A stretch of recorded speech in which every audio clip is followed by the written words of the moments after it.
Morning cactus people. Couple of quick things this morning. Yesterday I repotted this Thrixanthocereus senilis, also known as senilis, and I thought we'd have a quick look at it this morning and compare the similarities between that and a Cleistocactus. So I'll zoom in a little bit here. You can see it's very similar to a Cleistocactus strausii. If you were looking closely, you can see slightly different spination the way it comes down. It seems to have 2 or 3 downward poking spines there on each oriole. And let's compare it to the Cleistocactus. That's a cutting I took off one last year.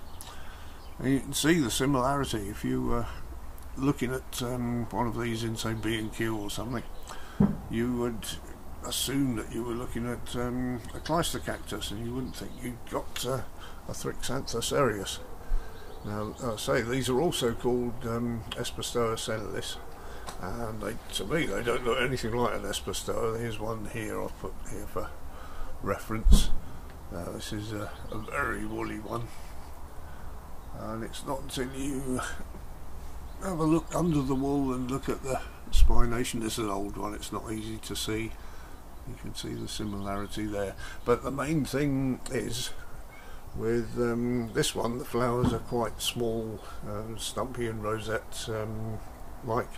With the Cleistocactus, the Cleisto meaning closed, they're long closed flowers that don't open out, and I think they're pollinated by either moths with very long tongues or hummingbirds.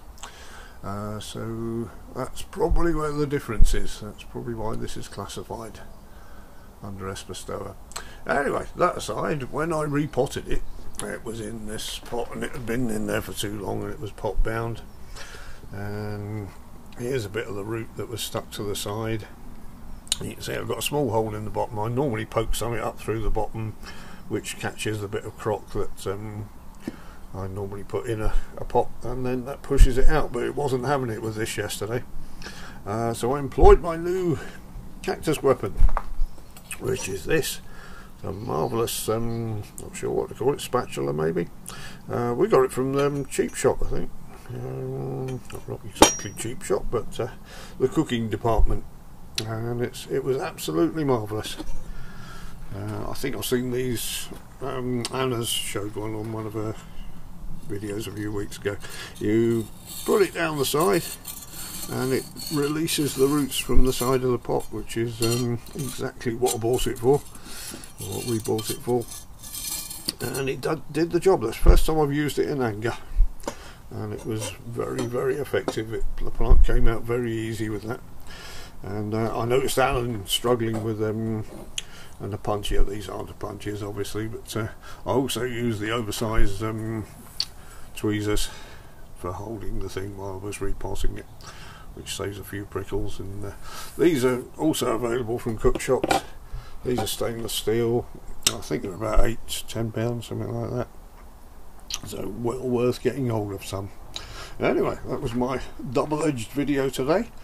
Partly cactus, partly cooking tools. So thank you for joining us, everyone. See you in the next video.